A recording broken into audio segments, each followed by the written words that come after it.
Not eating a well-balanced meal causes me to be bloated, slow, and unable to concentrate. It serves the same purpose. That's toxic.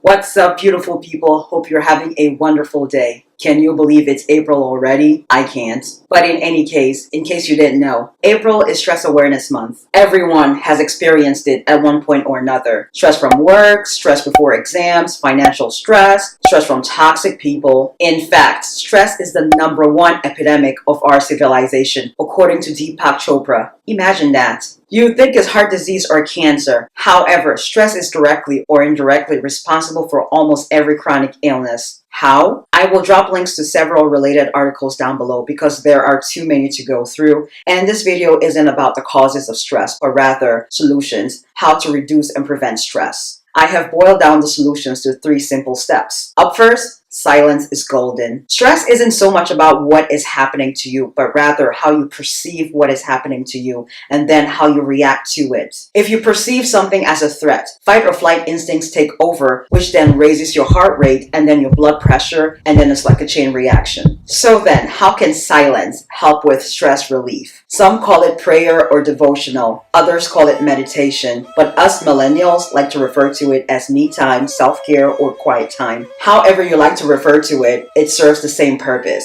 It recharges your mind, your body, and best of all, your soul. Look at it this way. How can I pour into your cup when there's nothing left in mine? What is in my cup is mine. What's overflowing or runneth over is yours. Those are the wise words of Iyanla Van Zandt, who also refers to this phrase from A Course of Miracles, which is a book written by Helen Schucman. When you give to others to the degree that you sacrifice yourself, you make that other person a thief. Let that sink in. It's not for nothing that during safety briefings right before a flight takes off, the flight attendant tells passengers that in case of cabin pressure changing, to put on your oxygen mask first before placing it on your child. Because if in placing it on your child first, you die, say, of smoke inhalation, who's going to take care of that child? The government? I don't play with my me time. In fact, that's how I get a lot of ideas for videos. Sometimes we feel the need to keep working and working on a task until it gets done. But sometimes short breaks away from the task actually helps you be more efficient at not just finishing the task, but finishing it properly.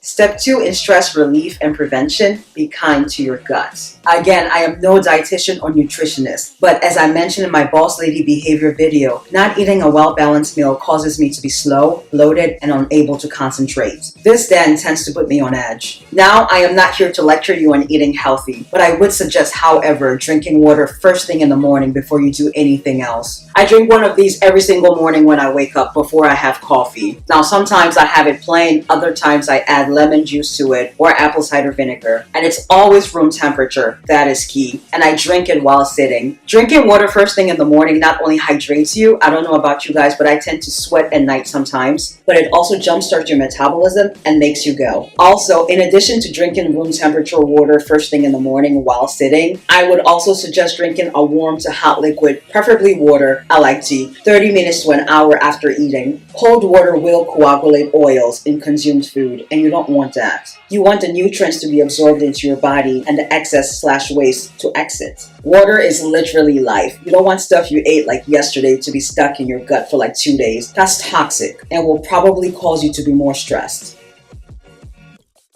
I will attempt to link a video about water therapy down below. The third and final step to relieve stress or prevent it altogether is mental stimulation. Now, I know you're probably thinking the last thing I want to do when I'm stressed out is to read a book. I'm with you on that one. And I love to read. Crossword puzzles, coloring, squeezing a stress ball, exercising are ones you've probably heard of before. Exercise does reduce the levels of stress, aka fight or flight hormones, adrenaline, and stimulates the production of happy hormones, endorphins. Exercise gives you endorphins. Endorphins make you happy. Happy people just don't shoot their husbands.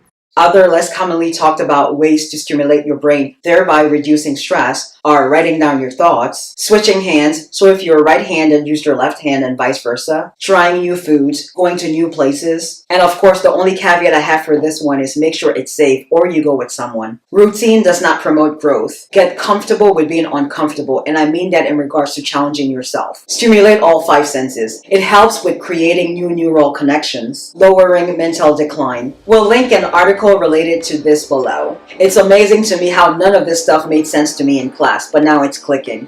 And that's all I have for you guys today. No movie reviews this time because there's nothing good out in my opinion. Join me next week Tuesday for a brand new video and a review on Pet Sematary, which comes out later on this week, I believe. Bye now.